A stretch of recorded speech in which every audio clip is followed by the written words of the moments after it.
Hey guys, tonight we're going on a long, slow stroll through the mud-soaked streets of medieval Europe. You'll wake up in a lumpy straw bed, slap at a few lice, and wonder why everything smells vaguely like turnips. And trust me, this isn't a place you want to be stuck in. The past has no deodorant, no toothpaste, and definitely no flush toilets. You probably won't survive this. So before you get comfortable, take a moment to like the video and subscribe, but only if you genuinely enjoy what I do here. Drop your location and your local time in the comments, just so we all know who else is drifting off with a flagon of ale and a moldy chunk of bread tonight. Now, dim the lights, maybe turn on a fan for that soft background hum, and let's ease into tonight's journey together. You blink awake. It's still dark, and cold air nips at your face. Your blanket is actually just a heavy sack, scratchy and full of old straw. It smells like sheep because it probably was one. There's no alarm clock, of course, just the sound of a rooster outside, obnoxiously crowing his medieval little lungs out. You sit up slowly. Everything aches. The wooden bed frame creaks under your weight. Actually, it's not really a bed, more like a wooden shelf with some hay on it. The room is barely bigger than a closet, and the ceiling beams are low enough that you bump your head immediately. Good morning, peasant. Outside your door, a dirt floor stretches into a one-room cottage. There's no privacy. Your whole family sleeps in here. Someone's already stoking the fire in the hearth. You hope it's just smoke making your eyes sting, not another dose of medieval pink eye. You step onto the floor and it's moist. From what? You don't ask. Best not to know. Now, about your outfit. You've got one set of clothes. That's it.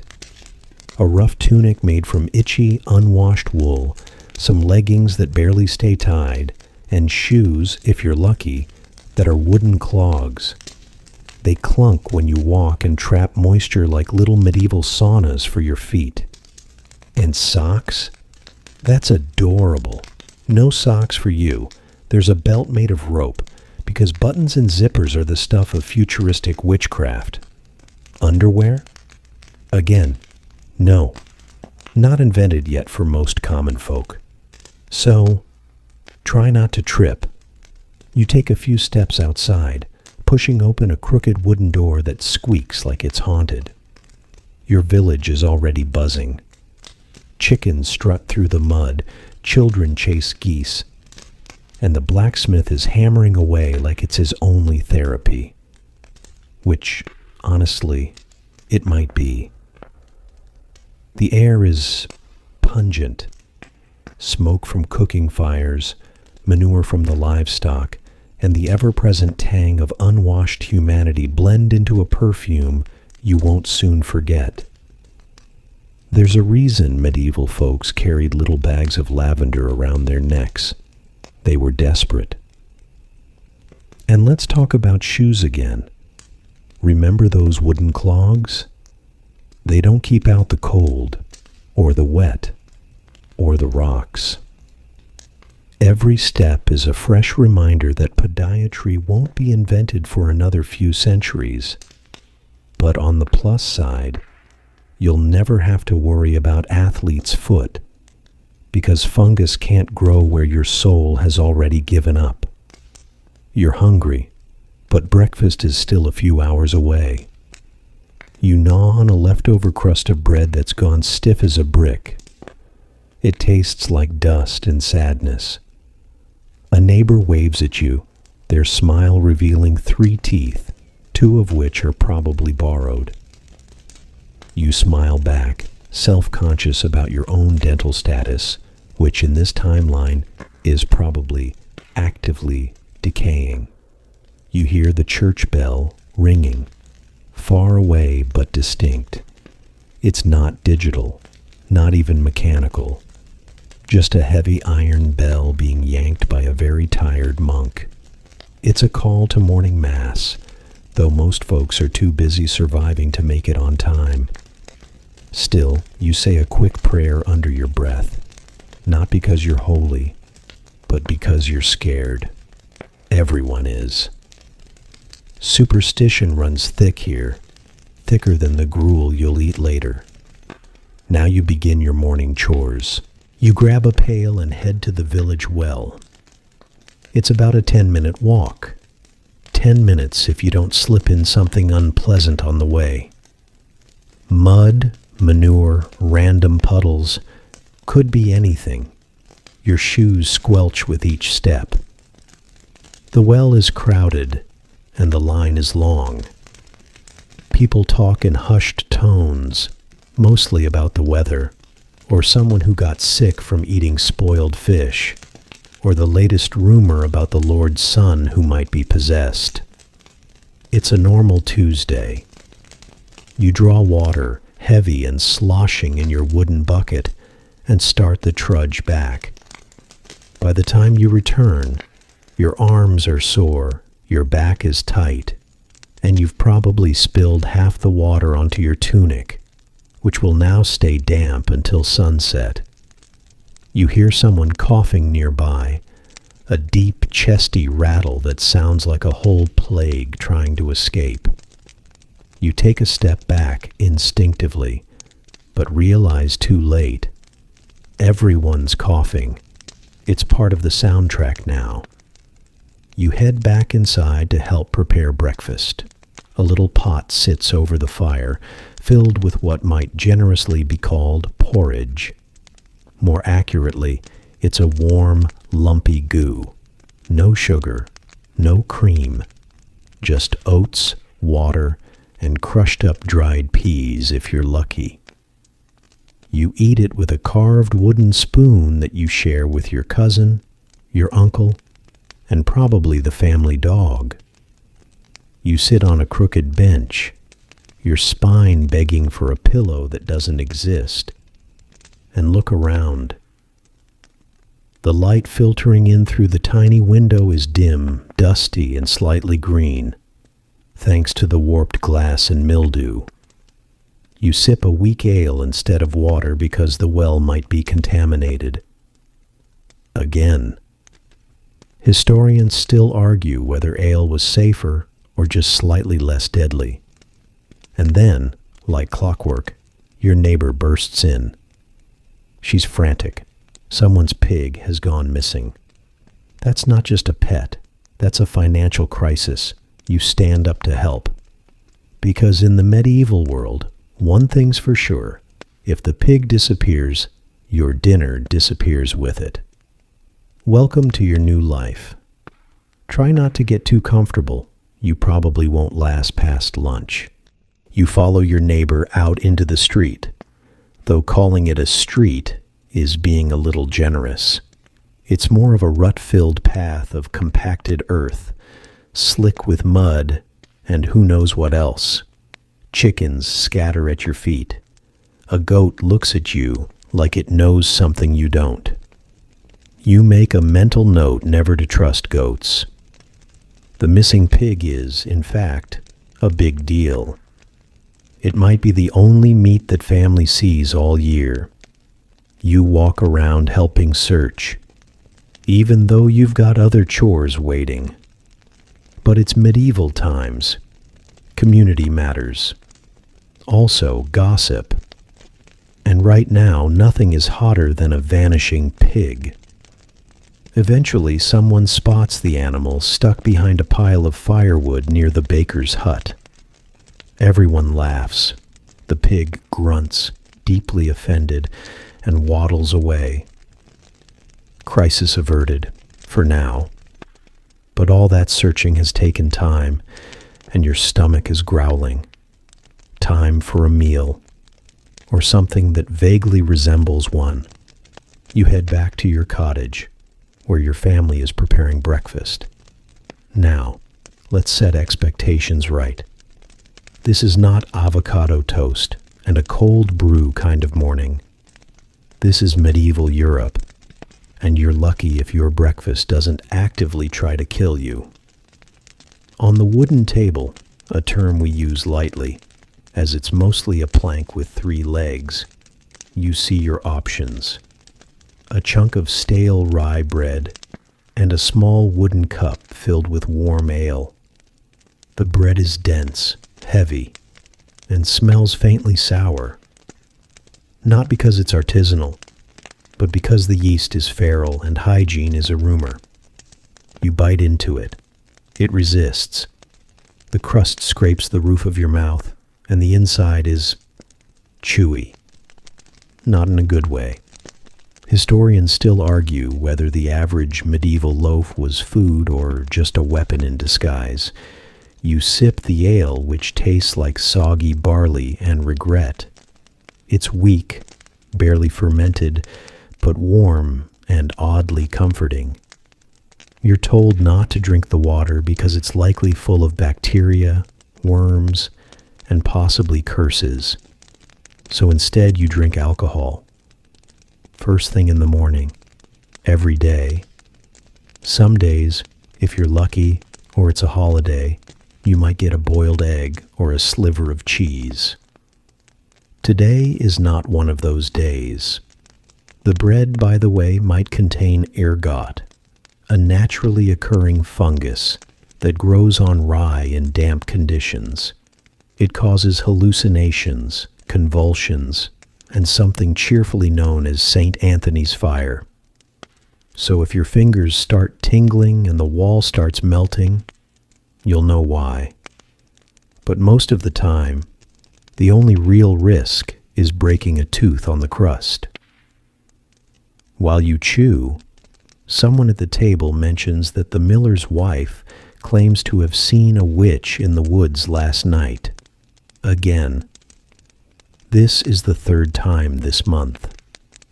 You nod solemnly, not because you believe it, but because disagreeing gets you branded a heretic faster than you can say, burn the non-believer. As the meal ends, you scrape your bowl clean, not because it's delicious, but because wasting food is borderline criminal. You set your wooden spoon aside, wipe your hands on your tunic, and prepare for the next phase of the morning. But before you go, let's not ignore the reality of table manners. In your time, you were taught to use forks and napkins.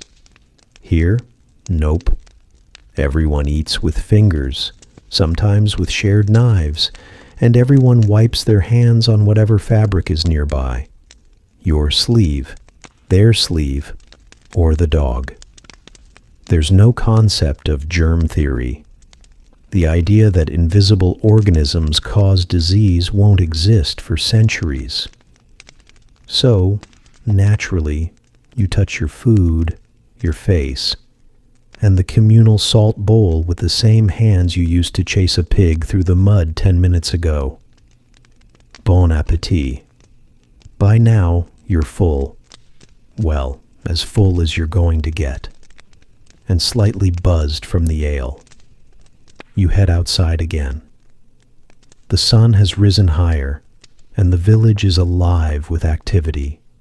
Blacksmiths hammering metal, women scrubbing laundry in a stream, children throwing rocks at a suspiciously large rat. Just another Tuesday. You pass by the baker's hut, which smells incredible. But don't get too excited. The good bread, the soft, fluffy kind, is reserved for the wealthy. You get the trencher, a slab of old bread used as a plate and then eaten afterward. It's practical, it's dry, and it might already be reused from yesterday. The baker himself is sweating buckets. The ovens are huge stone furnaces, stoked by wood and muscle. He works non-stop because bread is life here, literally. Most people get 70-80% of their calories from it. which is great unless there's a bad harvest, or the ergot returns, or someone accuses the baker of sorcery because the loaves rose too perfectly. That's not a joke. Historians still argue whether bakers were more respected or feared, depending on the village. You stop briefly to warm your hands near the oven's outer wall. The baker nods. You nod back. He's missing part of his ear, probably a baking-related injury, or maybe just a minor bar fight.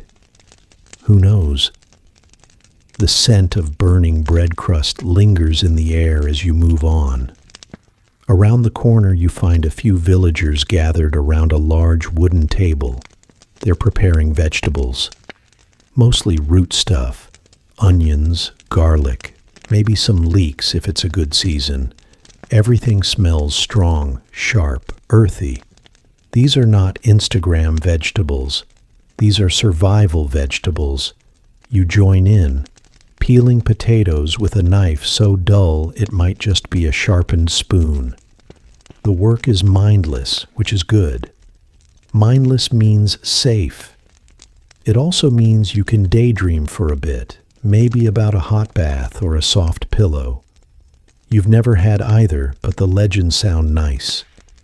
A child runs past you barefoot, cackling, face covered in soot. You don't ask. He might be fine. He might be cursed. It's really not your business. And as you glance toward the horizon, you notice a cluster of dark clouds building. Rain is coming, which means more mud, more damp clothes, and a night spent listening to the thatched roof drip water onto your forehead. You sigh. But hey, breakfast didn't kill you. Yet. You're back inside your cottage now, trying not to shiver as the cold creeps through the gaps in the wooden walls. There's no insulation here, just the breeze whispering through every crack like it owns the place.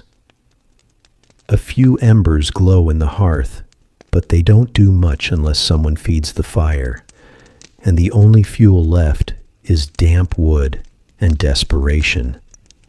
Let's talk about your clothes again, because at this point, you're probably wondering if something's wrong with you. The itching, the scratching, the crawling feeling. You're not imagining it. You're wearing a single heavy wool tunic. It's thick, yes, but also coarse and irritating, especially since there's no shirt or underlayer between it and your skin. No soft cottons or silks for you. And washing it? That only happens on high holy days, if at all. Soap is expensive, and most people wash their clothes by beating them against rocks in a freezing stream, then hanging them on bushes to dry. If you're lucky, they come out slightly cleaner than before, slightly. And guess what? Lice love wool. They practically throw housewarming parties in it. They nest in your seams, your armpits, and your hairline. You scratch absently, but nothing helps. You could bathe. If there was a bathhouse nearby and you had a coin to spare, there isn't. You don't. You try not to think about the fact that everyone else is just as itchy and smelly as you. Misery loves company, after all. Your shoes, meanwhile, are damp. You know this because every step you take makes a squelch. They're made of wood and leather, if you can call that stiff hide leather. They're stiff, cracked, and poorly fitted, because they weren't made for your feet. They were handed down, repaired with bits of twine and nail, and now they sort of resemble footwear, if you squint. You walk outside to stretch. The village is awake, yes, but no one's rushing. The concept of urgency is relative here. Most folks are just trying to make it to bedtime without injury, hunger, or divine punishment. Down the lane, you see the tanner working. He's the guy who deals with animal hides. And by deals, we mean soaks them in urine and lime, and then scrapes the fat off with a dull blade. The smell wafts across the whole village like an uninvited guest. His clothes are permanently stained, his hands are scarred, and he always looks vaguely annoyed. Probably because his job involves wallowing in stink all day. Historians still argue whether tanners were considered essential or just tolerated. You pass him with a nod. He grunts. That's the most polite interaction you'll have today. Back home, your family is getting dressed, if they weren't already. Children run barefoot, and your mother ties her hair up with a strip of cloth that used to be a curtain. Your father, already preparing tools, mutters about fixing the cartwheel, though he said that every morning since last October. Then there's your cousin. His tunic is newer than yours. Slightly. It used to belong to someone in the next village over, before that someone caught the sweating sickness. You don't bring it up. You sit by the door and try to brush your hair. The brush is made from boar bristles and feels like a punishment. It pulls more than it smooths, and your hair, thick with oil and dust, rebels at every stroke. You suddenly miss shampoo. Not that you ever had it, but in some faint echo of a memory that doesn't belong to this time, you remember what it's like to feel clean. Someone calls your name. It's time to head out for morning chores. You grab your belt pouch, woven from flax, with a wooden toggle, and tuck in your knife. It's your most valuable possession, not because it's fancy, but because you can eat with it, cut rope, and defend yourself from wild dogs. Or worse, people. You follow a group toward the pasture. Today you're helping herd the sheep. It's not glamorous. The animals are skittish, dumb, and prone to wandering off in the middle of everything. You try to guide them with a stick, waving your arms like a shepherd who's only ever seen sheep in badly drawn stained glass windows. It's muddy. It's loud. It smells like wool and wet grass and poop. But hey, the sun's out now, and for a few moments, the breeze on your face almost makes it bearable. You rest against a stone wall and take a moment to breathe. The landscape stretches around you. Rolling hills, distant trees, and smoke curling from chimney tops. If it weren't for the lice, the hunger, and the constant threat of infection, it'd be pretty nice. One of the other shepherds nearby tells you about a wolf sighting last night. Says it dragged off a piglet. Everyone nods solemnly. You clutch your stick a little tighter. Wolves aren't just fairy tale creatures. They're very real, very hungry, and there are no fences. Just prayers.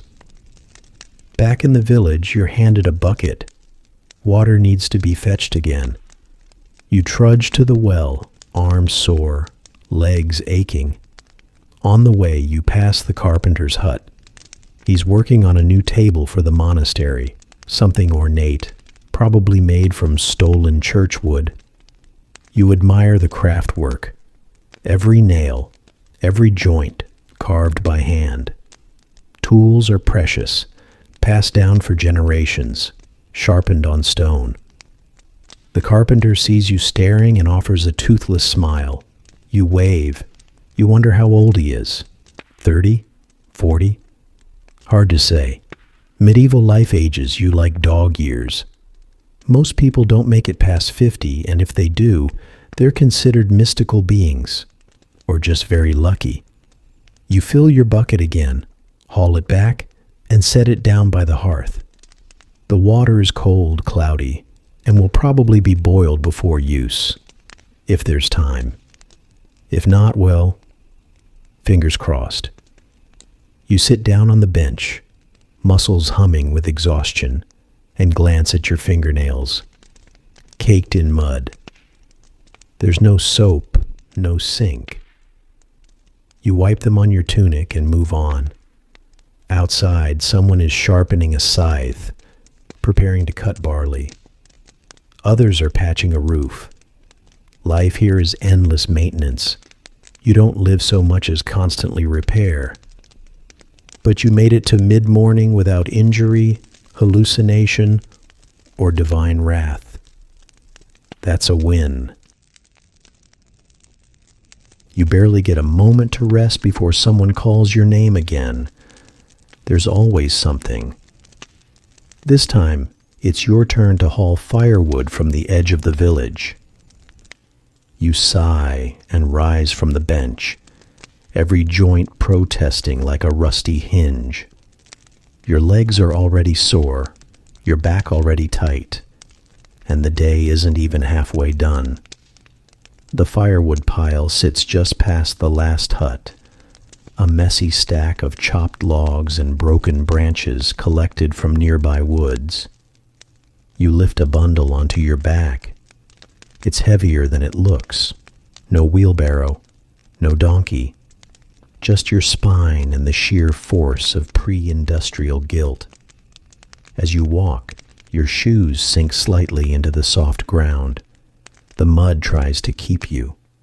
You shift your weight, nearly slip, and catch yourself at the last second. A nearby goose watches, unimpressed.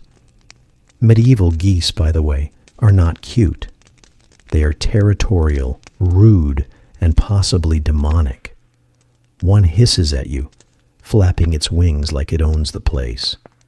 You give it a wide berth. By the time you return to the cottage, your tunic is damp with sweat. Your arms shake a little as you drop the wood beside the hearth. You catch your breath, hands on your knees. Your cousin claps you on the shoulder, more of a thump, really, and says it's almost time for lunch. You nod, not because you're hungry, though you are, but because you're desperate for a reason to sit down. But before lunch, there's water to boil. The pot is heavy, blackened from countless fires, and suspended over the hearth by a metal hook. You throw in a few pinches of herbs, mostly to mask whatever's floating in the water. A carrot chopped thin to stretch it. Maybe a strip of bacon fat, saved from 3 weeks ago. Nothing goes to waste. Someone hands you a slab of bread, again, and a lump of soft cheese, grayish at the edges. You don't ask what animal it came from. You just eat. As you chew, someone mentions the Lord's taxes are due. Everyone groans. You're already barely surviving, and now you'll need to hand over a portion of your grain, or, if you've got none left, maybe a chicken, or labor, or something else the steward decides is fair. Fairness in this case is a moving target.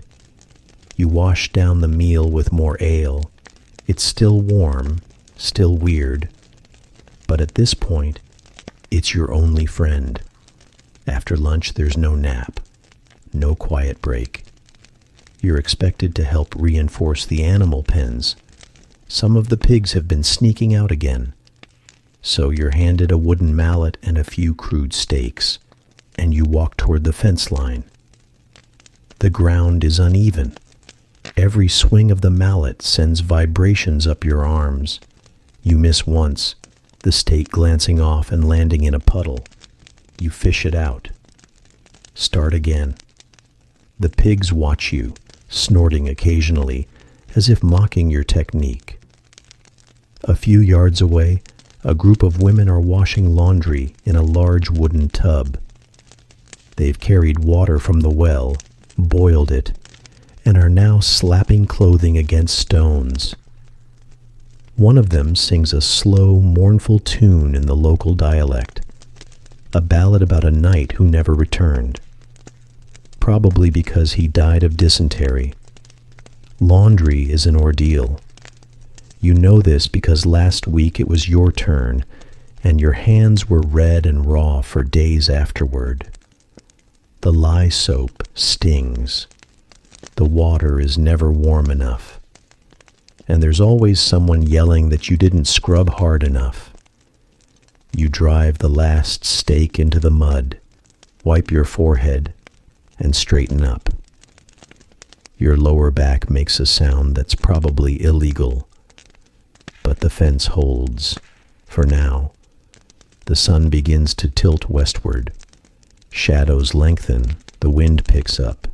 You look down at your tunic, still damp, now with fresh streaks of mud and something that might be pig-related. You consider changing. Then remember, this is your only outfit. You'll sleep in it tonight. Wake up in it tomorrow, and maybe, just maybe, wash it next full moon. A bell rings in the distance, metallic, slow, and deliberate. It means the steward is entering the village square. People begin gathering, drawn like flies to authority. You follow, dragging your feet. The steward, perched atop a small horse that looks equally exhausted, reads out new edicts from the manor. The grain tithe is increasing. Hunting in the woods without permission is now punishable by time in the stocks. And someone's goat apparently bit the miller. Again. No one speaks.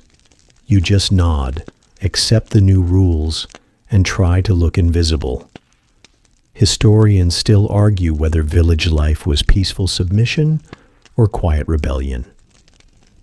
The truth probably lives in the space between. You walk back home, muscles heavy, head low. At the door, your youngest sibling is sweeping the threshold with a bundle of twigs tied into a makeshift broom. The child grins, toothless, proud of their effort. You smile back, genuinely this time. Inside, the fire is low. You drop a few logs on, watching the flames sputter back to life. You sit near it, warming your hands, your face. Your eyes feel heavy. It's not even dusk yet. But your body doesn't care. You close your eyes for just a moment and wake up to the smell of turnips boiling over. Welcome back. You manage to stagger through the biting wind and into the village center. The muddy streets are lined with timber-framed houses, their crooked angles huddled together like cold peasants trying to keep warm. Smoke curls lazily from chimneys, and somewhere nearby, a dog barks. Or maybe it's just coughing from the same soot-filled air as you. Either way, you've made it to the next stage of your little medieval misadventure, Market Day. Now don't get too excited. This isn't your local Whole Foods.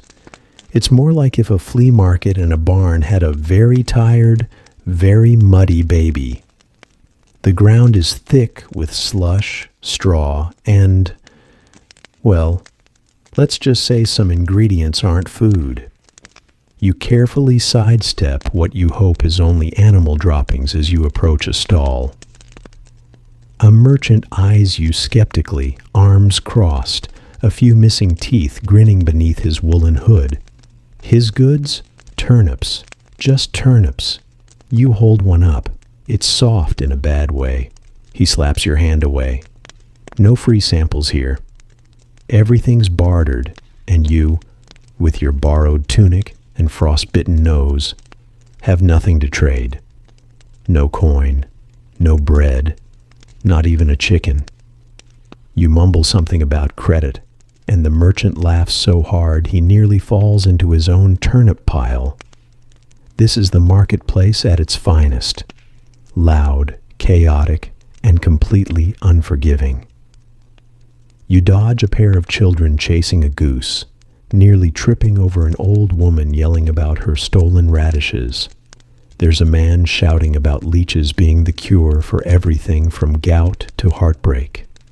You pause just long enough to wonder if he might be on to something. Nearby, a blacksmith pounds glowing metal with terrifying force. Sparks fly into the air like angry fireflies. You'd admire the craftsmanship if the ringing in your ears weren't slowly replacing your will to live. A young apprentice bellows orders at an even younger one who's clearly debating whether the forge would be warmer than his current job of shoveling manure. A bell rings from the church tower, and instantly the mood shifts. Merchants start packing up, villagers scurry toward the chapel, and you're left wondering what just happened. It's Sunday, or something holy enough that even turnip negotiations have to pause. You shuffle along with the crowd toward the heavy wooden doors of the church, dragged by peer pressure and the vague promise of warmth. Inside, it's candlelit and cold. The air smells of wax, damp cloaks, and mild resentment. You try to sit quietly on a splintered pew, but the priest locks eyes with you. You, the obvious outsider with the questionable hygiene and lost expression. He starts his sermon, and it's not exactly the fire and brimstone variety. More like sleepy Latin chants and the occasional reminder that joy is a sin if enjoyed too much. You try to keep your eyes open. You really do. But the droning, the incense, the sheer exhaustion, it's a medieval cocktail for unconsciousness. You blink. Once, twice. Then your head droops forward and someone pokes you. Hard. It's a stern nun with a broom handle. Apparently, you've broken the sacred rule of staying awake during the service. You mutter an apology and vow to stay upright.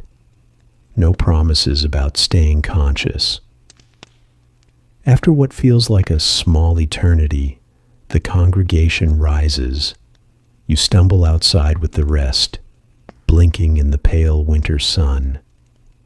You've survived the village square, barely, and now it's time to figure out where the heck you're sleeping tonight. Oh, and remember that tidbit about bathing earlier? Yeah, you still haven't. No one has. Because in this part of medieval life, hygiene isn't a priority. It's more of a rumor. Historians still argue whether weekly washing was considered luxurious or reckless. One account even suggests nobles used rosewater to clean their hands before meals, which honestly might be the most pleasant thing you've encountered so far. Still, the townsfolk don't seem to notice your growing stench. Maybe because they all reek too. Maybe it's solidarity. Or maybe your nose has just given up. A quick fun fact. Some medieval people believed bad smells could ward off disease.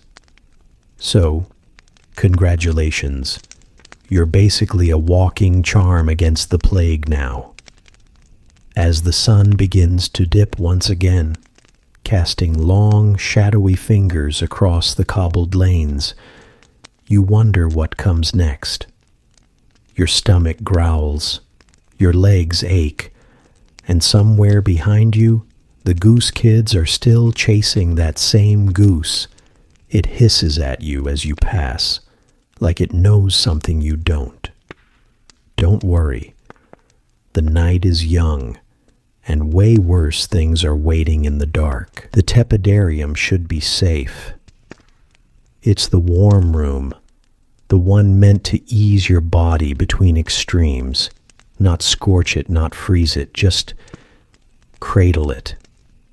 But as you step inside, feet slick against polished marble, you realize that while the temperature might be mild, nothing else about this room is. It's humid, for one, almost swampy, The air hangs heavy in your lungs. You try breathing through your nose, but it doesn't help.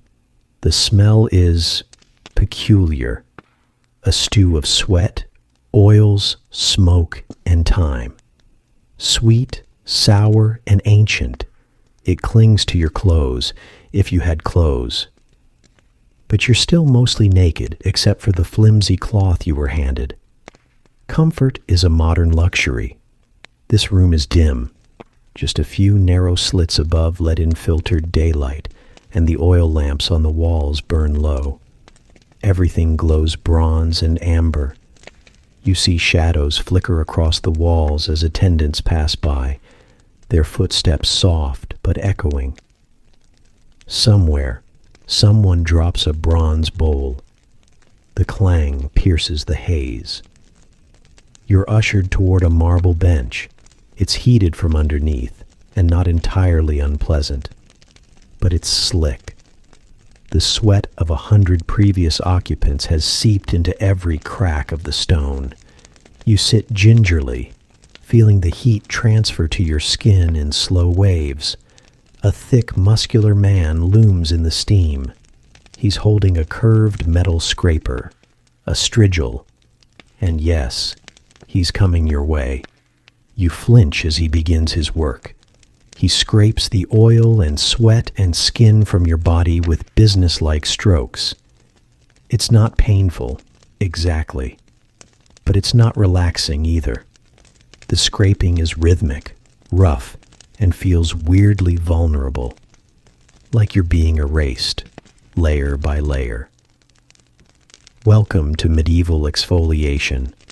Once he's done, he nods and moves to the next poor soul. You exhale, and notice for the first time, there's music playing. A low, repetitive melody from some primitive instrument. A lyre, maybe. It loops endlessly like a lullaby for ghosts. You watch other bathers chatting, in Latin mostly. Their conversations are hushed, private. Occasionally someone laughs. You wonder what about. Probably not hygiene. It wasn't the greatest priority back then. And then the door creaks open again. You tense. Is it another strigil round? No. It's a servant with a wooden tray stacked with small clay pots. One is handed to you. Inside is something that looks like wet sand, a kind of grainy paste. You rub it into your skin like the others do. It's coarse, made from crushed olive pits and herbs maybe. The idea is to pull impurities out of the skin. What it actually pulls out is your patience. Historians still argue whether medieval hygiene practices actually improved skin health or just masked the rot you remember reading once. Right now you're voting for masked. You start to zone out. The warmth, the scrape, the paste. It's lulling in its own way. You could almost sleep if the bench weren't so hard. But then, out of nowhere, shouting, you jolt awake. A small group of nobles are arguing near the doorway. Something about politics, maybe land or marriage. Their robes flap as they gesticulate wildly. You shrink back, hoping to stay invisible. Drama is timeless. The attendants try to calm things down, but nobody's listening. Finally, an older man bellows loud enough to silence the room. He spits on the ground and storms out. Nothing like a medieval meltdown to set the tone. As calm returns, you notice the ceiling, high, domed, painted with fading frescoes. Scenes of gods, legends, swirling vines. Once vibrant, now blurred by centuries of steam and smoke. A bead of sweat rolls down your back. You're warm, you're slippery, you're tired, and you still haven't reached the hot bath yet. You're told the caldarium comes next. You glance longingly toward the exit, but there's no escape. Not yet. You sigh, then stand, slowly, because this was only the intermission. Your eyes adjust slowly to the dim glow of rushlights flickering along the walls. Their low flames throw elongated shadows across timber beams and plaster, warping the shapes of things. Tools, buckets, bundles of straw, into monsters. You're in the medieval kitchen, or what passes for one. The air smells of smoke, onions, and old grease. There's a pig's head on the table.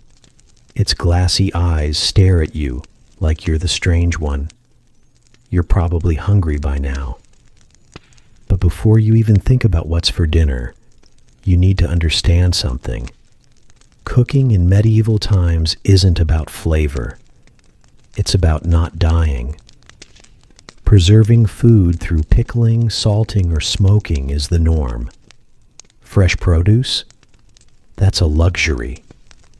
And even when you do get fresh meat or vegetables, chances are someone's already tested whether or not they're poisonous by dying from them.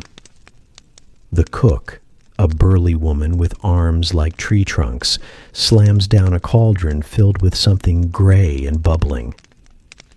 Pottage, she grunts. It's the culinary equivalent of a shrug. Some grain, old cabbage, maybe a bone if you're lucky. This stew has been going for days. Literally. They just keep adding to it. Your spoon hesitates. You won't survive this. There's no spice rack here. If you're wealthy, you might get imported pepper or saffron, hoarded like gold. If you're poor, you might use, well, what's available. Herbs from the garden. Salt if you're lucky. Ash if you're not. And since you're in the servants' quarters today, congratulations. You're eating whatever is left behind by the Lord's table. You burn your fingers trying to pick up a wooden trencher. Plates aren't exactly common. Most people eat off slabs of stale bread, not for fun, because plates are expensive. The trencher soaks up grease and sauce, then gets thrown to the dogs, or the peasants. You're the peasant now. As you settle down to eat your ladle of sadness, you hear a rat scurry across the rafters. No one even flinches. You, however, consider joining the rat. It probably eats better. You try a bite of the pottage. It's lukewarm, oddly sour, and chewy in a way that defies science. What was that? Meat? Root? You stop asking questions, but now it's your turn to help with cleanup. There's no faucet to rinse off the dishes. Just a bucket of increasingly brown water and a stiff brush that looks like it was made from straw and judgment. Hygiene standards. Let's just say, historians still argue whether people were actively dirty or just accidentally dirty. Oh, and don't touch the bread knife. That's the Lord's. You, if you're lucky, might be allowed a spoon, or more commonly, just your hands. But not too fast. Table manners matter. You eat only after the higher-ups are done, and never reach across the table. Elbows off, mouth closed. And for heaven's sake, no burping. Unless you're in Germany, where that was considered a compliment. Historians still argue on the etiquette. As dinner winds down, you're offered some ale, not wine. No, that's for the nobility. But this ale is thick, cloudy, slightly warm, and yes, everyone drinks it, even children. Water isn't safe, remember? Boiling ale kills the bacteria, so it's basically medieval health juice. Cheers. Then, for dessert, nothing. Medieval peasants didn't really do dessert. Maybe some fruit if it's not rotten. Maybe a small honey cake during holidays. But today's not a holiday. It's Tuesday. So back to chewing stale bread. Finally, the kitchen quiets. The fire crackles. The cook wipes her hands on her apron and shoos you out. She's got work to do. Bread to rise, animals to butcher, floors to sweep with brooms made of twigs. She's been up since before dawn, and she'll work long past sundown. You, meanwhile, shuffle back into the great hall, stomach full of mystery, heart full of regret. As you walk away, your mouth is dry, your fingers still smell like boiled turnip, and you're suddenly aware of how desperately you miss takeout, or even instant noodles. Anything with flavor, anything not gray. Tomorrow, more pottage. It's the middle of summer, and you're sweating in ways you didn't think were possible. But you're not the only one. Every inch of this medieval village is alive with the scent of hard labor, unwashed wool, and a hint of livestock. The marketplace is buzzing, traders yelling, chickens flapping around your ankles, and someone nearby is arguing about the price of leeks. It's not glamorous, but it's the pulsing heart of daily survival. You try to walk casually through the crowd, but there's no such thing as casually walking here. Everyone's either hauling sacks, pushing carts, or bartering loudly. You dodge a particularly enthusiastic fishmonger who nearly slaps you in the face with a trout. There's no refrigeration, so everything smells ripe. And yet, people are gathered around with coins ready, eager to get the freshest goods before the sun starts cooking them even more. Food, in general, is a gamble. Unless you're lucky enough to live on a manor with some hunting rights or a small garden, you're at the mercy of what's available.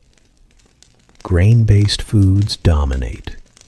Rye bread, porridge, and maybe, if you're lucky, cheese that hasn't gone completely off. You nibble on a coarse piece of bread and instantly realize it's not just rustic, it's gritty, like someone accidentally, or maybe intentionally, mixed in some sand or bran. Turns out that happened a lot, especially when the millstones wore down. Tiny bits of rock ended up in the flour. Enjoy your calcium. The local ale is safer than the water, which is saying something. You try a sip of the cloudy, warm brew and feel mildly comforted. At least it doesn't taste like sewage. Villagers often drink ale like water, including children. It's weak, but it's boiled, which means fewer gut-wrenching surprises. You begin to appreciate it until you realize that everyone smells faintly like yeast and hops. In a sudden burst of activity, a town crier walks through the square, bell clanging. "By order of the crown," he yells, before launching into some decree involving a new tax or livestock quota. You try to understand the message, but between the accent, the bell, and the general noise, you catch maybe 3 words. It probably doesn't concern you, yet. But just in case, you duck behind a group of nuns buying salt. Despite the chaos, this bustling center is a source of information and gossip. You overhear murmurs about a woman in a nearby village who cured her husband's boils with frog slime. Apparently, it worked. Quirky as it sounds, natural remedies are all the rage, or rather the necessity. Willow bark for headaches, nettle tea for everything else, and garlic rubbed on the feet to ward off the plague. That one's questionable, but historians still argue whether medieval folk medicine was all superstition or surprisingly effective for the time. You wander toward a corner where a tooth puller is setting up. Yes, you guessed right. This man is both barber and dentist, possibly even a side hustle surgeon. There's a chair, a rusty hook, and a screaming man who's regretting every decision he's made in life. You watch in horror as the tooth is yanked out with a prayer and a swig of ale. There's no anesthesia. There's also no sterilization. And you silently promise your molars you'll treat them better in your own time. As you back away, slowly, you spot a man painting signs with a fine brush. His fingers are calloused, his eyes squinting against the sun. Illuminated manuscripts and guild signs are high art here. In a world where most people are illiterate, these pictures carry weight. A red lion means a tavern, a loaf of bread carved above a door, a baker's home. You marvel at the symbolism until you remember you've passed the same red lion sign 4 times. You're lost again. A few muddy streets later, you stumble upon the tanner's quarter and instantly regret it. The smell is like rotting meat and fermented nightmares. Leather making requires urine and animal brains, and they're not shy about using either. Workers knee-deep in vats stir hides like soup, and flies swarm in biblical quantities. You breathe through your sleeve and pick up your pace. No bedtime story could prepare you for that sensory assault. Suddenly, a voice calls out, "You there, have you tithed yet this month?" It's a local friar, his eyes narrowed. You shake your head, unsure of what a tithe even is. Turns out, it's a religious tax, typically 10% of your goods or earnings, meant for the church. It's expected, not optional. You pretend to fumble in your pouch and slowly back away, like you've just remembered an urgent appointment with the fishmonger's trout. By now, you're thirsty, sunburned, and your feet feel like overcooked turnips. A bench near the churchyard looks inviting, so you sit for a moment. A group of children plays nearby, chasing each other with sticks and laughing. It's oddly heartwarming, and you wonder what growing up in this era would have felt like. Probably exhausting. Most kids start working young, herding animals, fetching water, helping in fields. But right now, in the glow of the fading sun, they're just kids. Your stomach growls. Again, dinner's not guaranteed, especially if you're poor. You remember hearing about pottage, a thick stew made of grains, vegetables, and sometimes a scrap of meat if fortune smiles. You decide to find some, but good luck navigating this web of alleys and manure paths. You're not exactly using GPS, just instinct, and maybe following your nose if it can survive the competition between soup and sewage. Before long, the bell tolls again, marking evening prayers. The entire town seems to pause for a moment. It's one of the few structured rhythms in this chaotic world, and as the low hum of prayer begins to rise, you realize this world, while harsh, has its own order, its own stubborn beauty in the grime. You rise from the bench, stretch your aching back, and prepare for the night. It's not over yet. Not even close. You're still wrapped in your woolen cloak, rough, a little damp now, as the stone corridor narrows, guiding you toward silence. Deeper into the monastery you go, one barefoot shuffle at a time. This isn't a place of voices. The air here is colder, but still, somehow, heavier. Your fingers graze the worn stone of the wall as you pass. It's been touched by centuries of monks before you. Some eager, some lonely, some in search of divine grace. The wall doesn't seem to care. Up ahead, the corridor widens just slightly, revealing a narrow passage lined with open archways on your right. Beyond each arch, a small cell, not the prison kind, but nearly indistinguishable. Each holds a bed, a stool, maybe a crucifix carved into the stone wall. No decoration, no warmth, just enough space for a single soul to lie down and contemplate his sins. You peek into one of these cells. The bed is wooden, without mattress or blanket. Just a slab, sometimes hay, if the monastery's feeling generous. You wonder how many long nights were spent there. Monks curled into themselves against the biting winter, whispering prayers with lips too cold to move. Even breathing in here feels like a trespass. But you keep moving, footsteps echoing softly, the only sound save for the distant drip of water somewhere far down another hall. That sound will follow you. It always does in monasteries. One drop, then another, spaced out enough to make you count. Like time itself is stretching. Eventually, the corridor opens into the cloister walk, a rectangle of stone arcades surrounding an open square. This is the heart of the monastery, not in spirit, but in structure, a place for movement between stillness.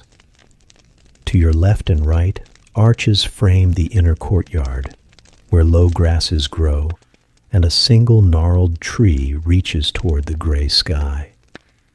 The grass is half frozen, and the wind slips easily between the columns, wrapping itself around your ankles like a mischievous cat.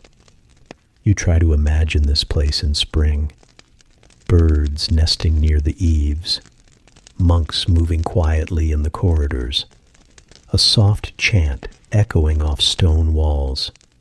But right now, it is winter, and the cloister is still. Your feet make soft sounds on the stone tiles as you walk. Some of them are uneven, worn down over centuries by sandal-clad monks.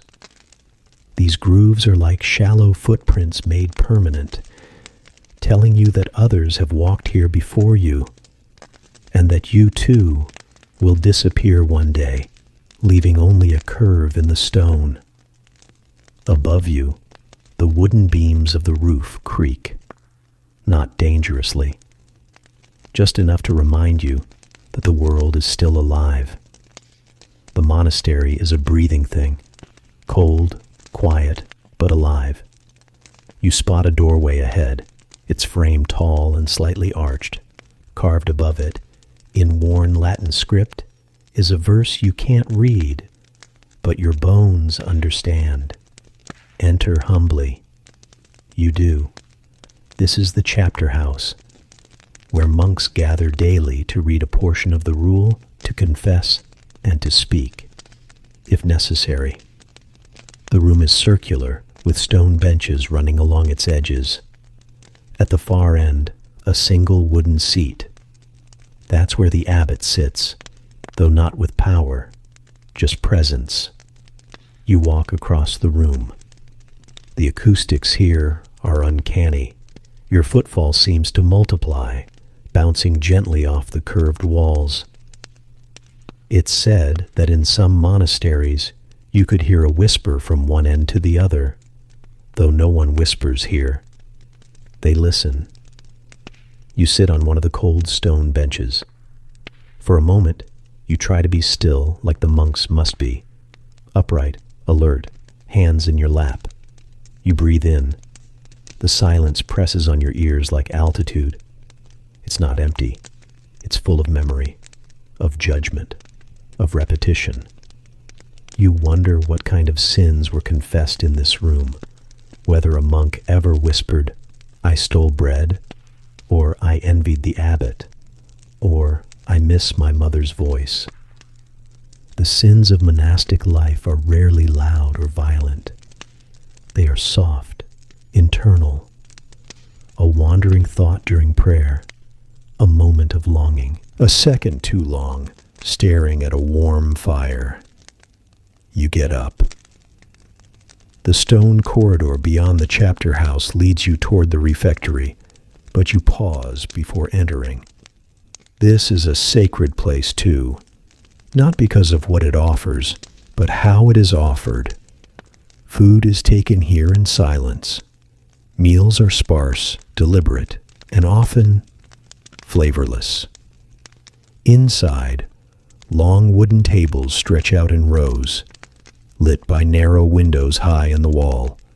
Benches wait for the monks. At the front, a single raised pulpit for the monk who reads scripture during the meal. Because even as you chew, you listen. Even as you feed the body, you tend the soul. You sit quietly on a bench, hands on the table. You imagine the meals, a bowl of thin pottage, maybe cabbage, a crust of dark bread, watered wine if it's a feast day. No one speaks. No one looks around. The only sound is the scrape of spoon against bowl and the rhythm of Latin words echoing from the pulpit. You find yourself strangely comforted by this image, this quiet rhythm of life. But just as your breath steadies, a gust of wind slices through the high window slits. You shiver. There is no fire in this room. Warmth is not considered necessary. Discipline is. Back through the cloister you go, drawn now toward the dormitory, or what's left of your night. You reach a narrow staircase, stone steps leading upward in a tight spiral. You climb, slowly, one hand against the wall. The climb itself feels monastic, every step a small penance. At the top, a wooden door opens to a long room. The dormitory, dozens of small beds lined up, each with its own monk. You don't hear snoring. They're trained not to. There's a spot for you, a straw mat, a wool blanket. You lie down. The ceiling above is timber, and through the cracks you can hear the wind howling outside. The cold creeps in. Your toes curl instinctively, trying to find warmth. You pull the blanket tighter, but it's not enough. Still, you close your eyes. The day is over. Silence remains. And somewhere, far down the stone corridor, the water drips, one drop, then another. Always just enough to remind you you're still here. The sky is a murky gray as the first whisper of dawn breaks through the mist.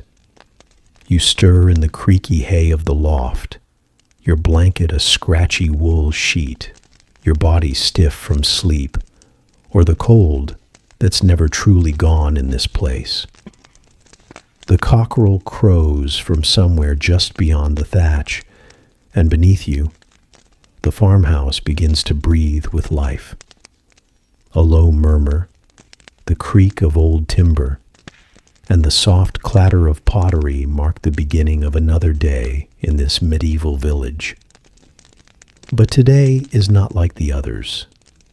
Today is the feast day of St. Cuthbert, the village's patron saint, guardian of travelers and watcher of flocks, and the chapel bell is due to ring at sunrise. You pull your rough linen shirt over your head, still slightly damp from yesterday's sweat. Lacing your belt, you step out into the fresh morning air. It's cool and sweet with dew. The earth beneath your wooden soles is soft and fragrant, and for a brief moment, there's peace. Birds are beginning to chirp. The smoke from a distant chimney coils lazily upward. The path to the chapel is uneven. It's the same winding road the priest and monks take every day, and it's lined with wheel ruts and footprints hardened into the mud from hundreds of villagers who've trod it over the years. On the left, sheep stir behind a crooked fence. On the right, a patch of herb garden, slightly overgrown with thyme and marjoram. You pass a neighbor's cottage. Their door is open, and inside, a woman tends to a pot boiling over the hearth. A child peeks from behind her skirts. You nod. She nods back solemnly. Today is sacred, and even greetings carry a hushed reverence. The chapel, when you reach it, is humble, built of flint and crumbling sandstone, with ivy clawing at its sides. Its wooden door is worn smooth by hands and time. A cross, roughly carved and slightly tilted, leans atop its steeple. No stained glass here, just narrow slits that let light spill inside in tiny ribbons. You step in. It's still mostly dark. A few tallow candles flicker at the altar. Their wax drips silently into cracked iron holders. The air smells of old wood, damp stone, and a faint scent of incense left over from last week's mass. The priest is already here. A thin man with hollow cheeks. He wears robes made of coarse wool, dyed a deep brown. He's mumbling in Latin, the words dry and rhythmical, a chant learned in some monastery far from this forgotten village. He lights another candle. The flame jumps to life, chasing shadows into corners. Other villagers begin to arrive. One by one, they step inside and bow their heads. An old man with a limp, a young girl with hair like golden wheat, the blacksmith's apprentice, smelling faintly of ash and sweat. All file in and kneel on the cold stone floor. You take your place in the back. There's no pew, just a splintery plank resting on two barrels. You sit carefully, mindful of the creak. In front of you, a wooden altar stands covered in a linen cloth embroidered with faded symbols. A loaf of last night's bread and a clay jug of wine sit atop it. The Eucharist, meant not to fill bellies, but souls. The priest speaks now in the local tongue. His voice is soft but certain. He tells the story of St. Cuthbert, how the saint once walked barefoot through the snow, how his prayers brought healing, how even the animals, it was said, bowed to him. A tale told 100 times, but today it still holds weight. A baby begins to cry. The mother shushes it gently, rocking in slow rhythm. Someone coughs, deep and wet. The priest doesn't pause. He's used to it. Outside, the sun finally begins to rise. A beam of golden light pierces the slit window and strikes the altar. It dances on the wine jug, makes the bread seem almost holy. Dust motes swirl in it, like spirits briefly made visible. The priest breaks the bread, murmuring a blessing. He pours the wine.